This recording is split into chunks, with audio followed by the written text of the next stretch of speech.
And I'm going to give you a straight up, honest moment of humility for me. I don't know much about Iran. I remember growing up, we didn't like Iran. I think we did, as a youngster, some, now in retrospect, incredibly offensive impersonations of the Ayatollah Khomeini at that time. And if you were to ask me about Iran, I would say they've got nuclear weapons. Israel and Iran are attacking each other. But I am not a United States senator. I have not been calling for the United States to get involved. And so I want your reaction to what went down with Tucker Carlson and Senator Ted Cruz. Take a listen to some of this. How many people? I don't know the population at all. No, I don't know the population. You don't know the population of the country you seek to topple? How many people live in Iran? 92 million. Okay. Yeah. How could you not know that? I don't sit around memorizing population tables. Well, it's kind of relevant because you're calling for the overthrow of the government. Why is it relevant whether it's 90 million or 80 million or 100 million? Why is that relevant? Because if you don't know anything about the country... I didn't say I don't know anything about the country. What's the ethnic mix of Iran? They are Persians and predominantly Shia. Okay. It's not even, you don't know anything about Iran. So okay, I am not the Tucker Carlson expert on Iran. You're a senator who's calling for the overthrow of the government. And then this, and then that happened. So, do you need to know the population of Iran if you're going to call for the overthrow of the country? No, of course not. What you need to know is smart policy. What you don't need to know is trivia.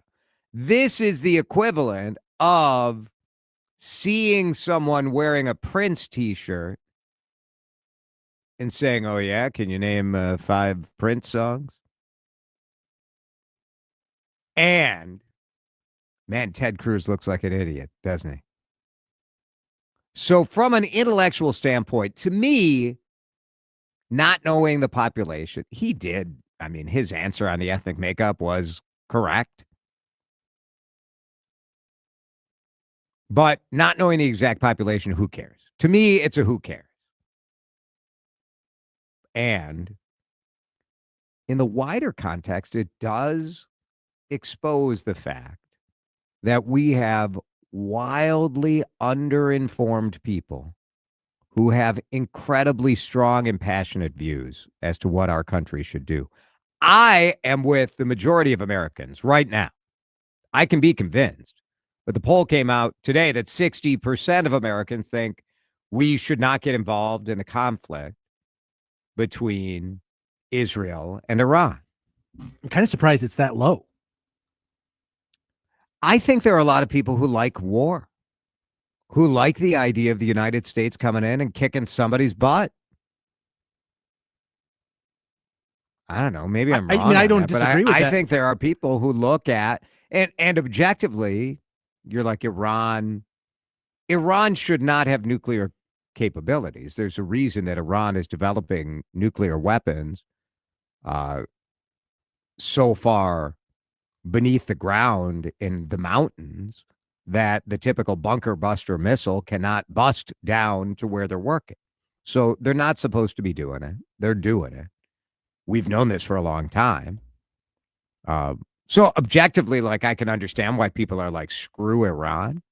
And I thought we just had a presidential election where the guy who won was making a big hoo-ha about how we got to get America out of all of these forever wars. And I think I don't know if it's like a leftover part of the Republican Party, kind of the Iraq war contingent, where you just grew up in this era of American military might and you like the chance to flex that muscle. I don't know. The neocons? Yeah, sort of. Yeah, I mean, I don't disagree that group's out there. I guess I wouldn't expect them to make up 40% of a polling survey. Yeah, it is. That number seems high to me. It is a big number. You're right. That's where I'm a little put off, because I think, and you have a whole lot of people in this country that are just tired of long forever wars. And this isn't going to be just as simple as, can we fly over, lob one of the mother of all bombs onto this, nuclear base and then be done. That isn't realistic. That isn't how this works. So, right. There's that old, was it Colin Powell? So you break it, you bought it kind of situation. There is sort of that deal, right? Yeah. And in Cruz's case, he's talking about wholesale regime change. It's one thing to affect their nuclear program. It's another thing to try and impose upon a country enough that they kick out the current leadership. And of course, we have no idea what replaces that. That never gets thought of in these front. But I think that is what, now Tucker Carlson has played all sides of this issue over the years. But I don't know. I'm not here to relitigate whatever he said in the past. The question is, what do we do going forward? And the reality is, you should know some basic facts, I think. Now, to me, that's not the main crux is what you just brought up. If you are calling for the overthrow of a government, okay, and then what?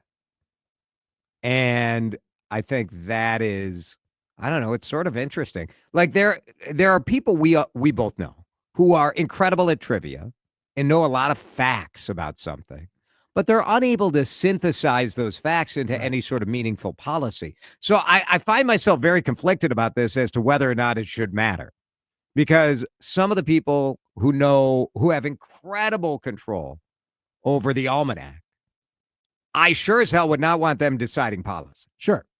No, that's. But I also wouldn't want me deciding policy, and I could easily go on the show and have a gut check and say, yep, Iran came after Israel, which is our ally, and they're developing a nuke, which they shouldn't be, so we're going to bomb them. Right. But to your point, you have to, as if you're a United States senator who's calling for regime change in another country, you have to have more than Iran bad, Israel good. We should bomb Iran and overthrow the country. You have to have a little more than that. I don't, again, like you, I don't know that I really care whether he knows the exact population number or not. Yes. He should have an idea around what maybe that number is if he doesn't, nail it on the head. Yeah. And I guarantee you, if we started quizzing Tucker Carlson about relevant to the news countries, he's not going to rattle off populations to every single one of them off the top of his head either. He was prepped for that interview, obviously. And, he got the gotcha moment. He got him. It was a good gotcha. And that whole interview, I mean, Ted Cruz doesn't look better later in the interview, right? I mean, it keeps going poorly for him. And I'm no Tucker Carlson fan whatsoever. But, leaders need to be pressed when they're going to make dramatic, I think proclamations like that. That is right. Yeah, it was a good, in a time where the role of questioning people is being sent all over the place. This was pretty good. It was pretty good.